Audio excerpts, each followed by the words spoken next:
Kita sering disekoi dengan hal-hal yang menghilangkan kasih sayang.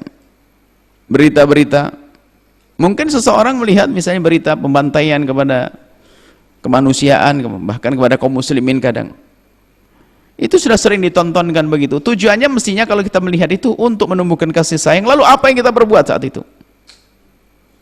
Tapi orang tidak, sudah hilang kasih sayang. Kalau dia ngelihat video, nge-share video, ada temannya nge-share video tentang misalnya kejahatan yang ada di Palestina, pembantaian di Palestina. Di-share bukan dia merenung, bukan menumbuhkan kasih sayang di hati kita. Malah dia mengatakan, wah ini ada gambar lebih serem lagi daripada gambar ente. Cuman kita tahu.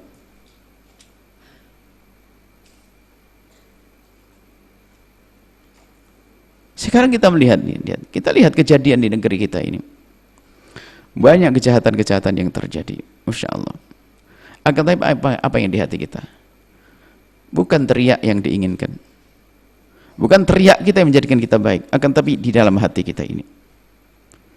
Jujur yang kata ingin buat perubahan di negeri ini. Jujur siapapun yang ingin membuat perubahan di negeri ini.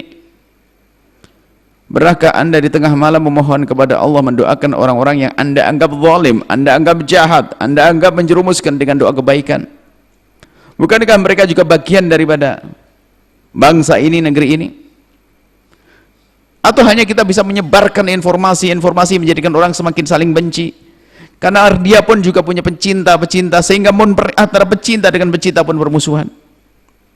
Ya, kita mengatakan yang batil adalah batil harus, akan tapi bukan berarti kita harus menanamkan kebencian di hati orang.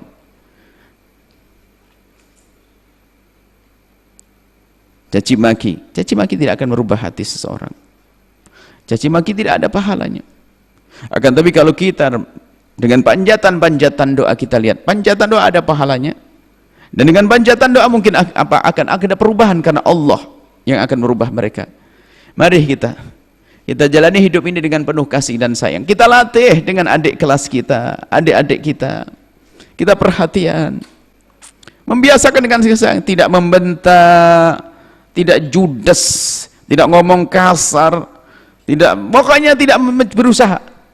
Sehingga apa yang tampak pada orang tersebut, dia punya perilaku lembut dari hati yang lembut dan indah. Semuanya merindukan ini, semua merindukan keindahan semacam itu.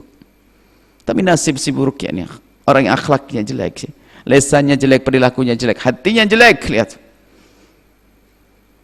Makanya kalau ada orang misalnya suka nyinyir dengan caci maki dan sebagainya, terserah di mana, di media dan sebagainya, lihat.